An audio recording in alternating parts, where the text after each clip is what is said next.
હે ગાઈસ, જય શ્રી કૃષ્ણ. કેમ છો તમે બધા? હોપ તમે બધા મજામાં.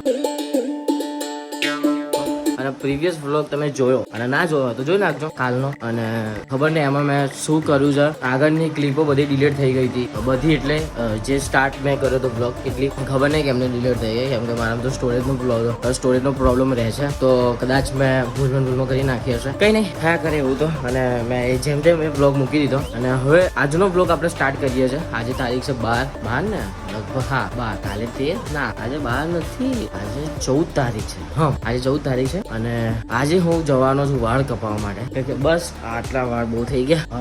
હવે એકદમ જંગલી જાનવર જેવો લાગુ છું. અને એવું મારે નહીં લાગવું, એના કરતા વાળ કપાઈ દઈએ. કેમ કે એવું છે નહીં, મને ગમે છે, પણ હવે પેલું કહેવાય ને કે ધરાઈ ગયો, હું લાંબા વાળથી ધરાઈ ગયો, બસ પતિ આવું છે.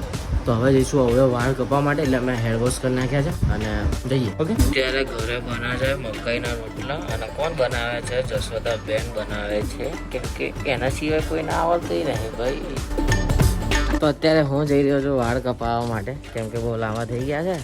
કપાઈ નાખીએ, હવે ધરાઈ ગયો. કેશનબા ભૂરી બેન કેશનબા હાય ગાઈસ કહી દે. હા, પૈસા કેમ નાખે એમ કે. તો મારે જવું હતું વાળ કપાવવા માટે, પણ વાળ કપાવવાની જગ્યાએ રસ્તામાં મને આ લોકો મળી ગયા ને, તો પછી અમે લોકો રીલ બનાવવા માટે આવી ગયા.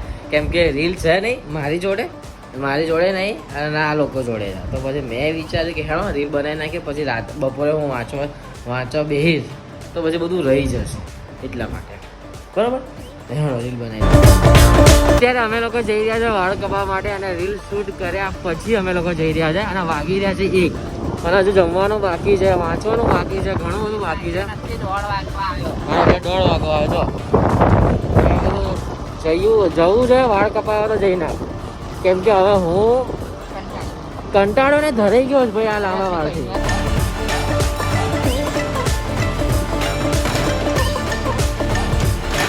કપાવવાની ઈચ્છા તો નહીં થતી.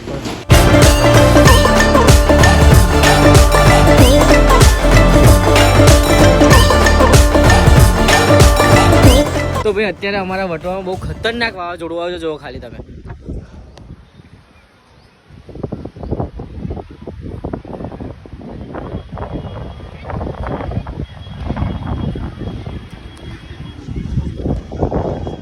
ખતરનાક વાવાઝોડું આવ્યું છે.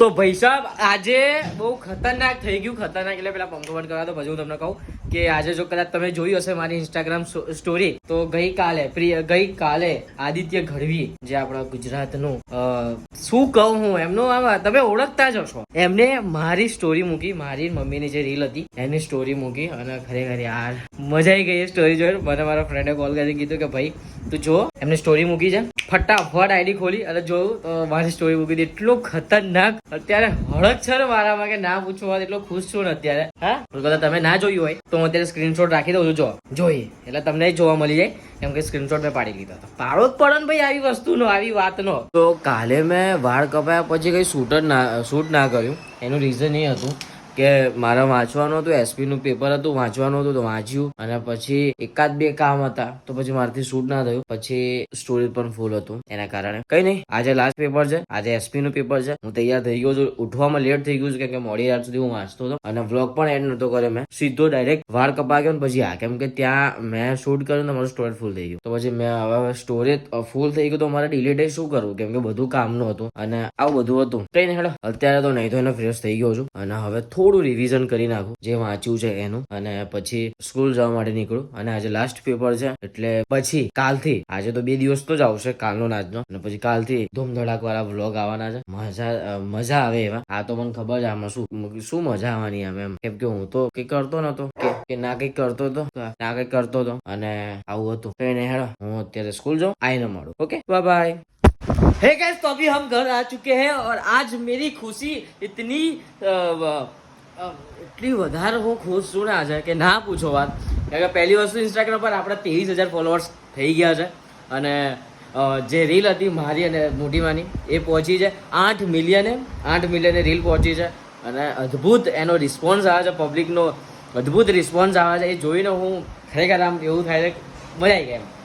તો હવે એક્ઝામ પણ પતી ગઈ છે એટલે હવે ધૂમ મચાવવાની થાય છે મજા આવશે. હવે એક્ઝામ પૂરી થઈ ગઈ છે. આજે એસપી નું પેપર હતું, સારું પેપર ગયું છે અને હવે રિઝલ્ટ ની વાર છે અને હવે ટ્યુશન પણ ચાલુ કરવાનું છે. 1 મિનિટમાં આટલું બધું બોલી ગયો અને આ 2 દિવસનો બ્લોગ આવશે અને કાલે જે બ્લોગ આવશે મજા આવી જવાની છે એવો બ્લોગ આવવાનો છે. તો બસ ખાઈ લો. અત્યારે ભૂખ લાગી છે, જમવાનું બાકી છે. અત્યારે કપડા એવું ચેન્જ કરીને મેં બ્લોગ સ્ટાર્ટ કર્યો. એસી ચાલુ કરી પેલા તમે, કેમ કે ખતરનાક ગરમી લાગતી હતી. એસી ચાલુ કરીને ત્યારે બ્લોગ સ્ટાર્ટ કર્યો અને નાના વાળ કરાવી દીધા છે ને તો સારું લાગે છે મને. હું તો ટકલું જ કરાવવાનો હતો પણ ઘરના ના પાડી કે યાર ઇરિટેટ થવાય છે ને એટલા બધા આંખે બહાર આવે ને કંટાળો આવતો હતો અને બસ મારું મન પછી ઉતરી ગયું. બસ હવે નહીં, હવે બહુ થઈ ગયું. મજા આવે આટલા નાના વાળ રાખવાની. હવે ને ચલો જમી લઈએ. અરે યાર તું એક તો અંદર બાર ન કરશો. એક તો આવે ને બેવ હેપી ને અંદર બાર કરશે એટલે અંદર આવી જશે. પછી એસી ચાલુ હોય તો એસી ની હવા બધી બહાર જતી રહે. क्यों ऐसा करते हो, क्यों करते हो ऐसा तुम लोग, क्यों करते हो? बहुत परेशान करते हैं ये लोग. चलो ખાવી. તો પૈસા અત્યારે નવરો થઈને હું આવ્યો છું ઉપર ધાબે.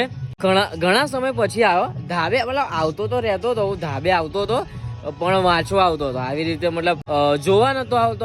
આ વાતાવરણનું શું કહેવાય પેલું આનંદ માણવા માટે નતો આવતો ને. અહીંયા અમારા રામાપીરના ભજન ચાલી રહ્યા છે, એનાથી કદાચ મારો અવાજ તમને ઓછો આવી શકે છે. તો આપણે સીડીઓ પહોંચી જઈએ. તો આવું કઈક છે. ધાબે આવો છો ને અહીંથી મસ્ત વ્યૂ આવે, ખરેખર મજા આવે છે મને તો. અને આજે બસ આ લાસ્ટ વ્લોગ છે જે થોડો એનો જે ગ્રાફ છે ને નીચે જતું રહેશે. બાકી કાલથી મજા આવશે. ઓકે ચલો નીચે જઈએ. એ દેખાતું નહીં મને, આવડો પડીશ. ચલો તો અત્યારે બા બનાવી રહી છે આને શું કહેવાય સરગવો બનાવી છે. ગવાર બનાવી રહી છે અને રિદ્ધિ અહીંયા રોટલી બનાવે છે. જો લોટ ગુંદો છે, રિદ્ધિ બનાવે છે. રિદ્ધિને આવું બધું આવડે ખરું, એને બધું આવડે. તો વાગવામાં વાગ્યા છે 11 અને 11 વાગે જમી કરીને, એટલે 11 વાગે નહોતું જમ્યું, એની પહેલા જ જમી લીધું હતું. પણ અત્યારે હું જઈ રહ્યો છું હેતુ દીદીને મળવા માટે. હવે હેતુ દીદી કોણ છે હું તમને કહું આગળ, અને કદાચ ઓળખતા જ હશો. તો મળવા જઈએ છીએ. ઘણા સમય પછી અમે મળીએ છીએ. ખબર નહીં ક્યારે મળ્યા હતા એ મને યાદ પણ નથી. સો અત્યારે એમનો કોલ આવ્યો હતો, એ વટવા આવ્યા છે તો કે ચલો મળીએ. તમે કીધું ઓકે ડન મળીએ. તો બહુ કકરાટ છે એટલે અત્યારે જઉં છું ત્યાં. ઓકે ત્યાં એટલે એમને હવે શોધવા પડે એમ છે મારે.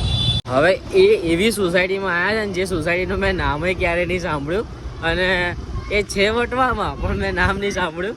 સો ત્યાં જઈએ છે એટલે ત્યાં મારે એ જગ્યાએ જવાનું છે. એ જગ્યાથી લઈને પછી મળીએ. ઓકે તો ફાઇનલી અમે લોકોએ મળી લીધું છે હેતુદી લોકોને.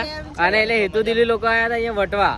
તો એક ભાઈને મળવા આવ્યા તો એવું વિચાર કરી લીધો કે બધા લપેટી જ નાખીએ અને બધાને મળી જ નાખીએ. તો અત્યારે અહીંયા તુલસી આવ્યા છે, ચા નાસ્તો કરીએ, ટાઈમ સ્પેન્ડ કરીએ. ઘણા સમય પછી મળ્યા છે અમે લોકો તો. નહીં મને તો યાદ નહીં ભાઈ અમે ક્યારે મળ્યા હતા.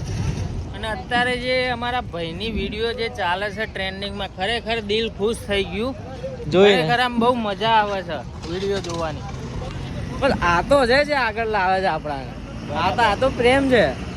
તો એનો ચા બા પીએ. અને ઘણા સમય પછી હું તુલસી આવ્યો. લો બાકી હું તુલસી નહીં આવ્યો તો ત્યાં આવતો હતો.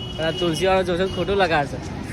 તો અત્યારે અમે લોકો જઈ રહ્યા છે તુલસીથી દ્વારકાધીશ. હવે એનું રીઝન એ છે કે ત્યાં તુલસી પબ્લિક બહુ હતી. તો પછી અમે એમ વિચાર્યું કે ચલો ત્યાં દ્વારકાધીશે ત્યાં બેસવાનું ને બધી સગવડ છે તો આપણે ત્યાં જ જતા રહીએ. બરોબર છે એટલે ત્યાં જઈએ છીએ. હેડો મેલું નહીં તો ઠોકાઈ જઈશ ક્યાંક.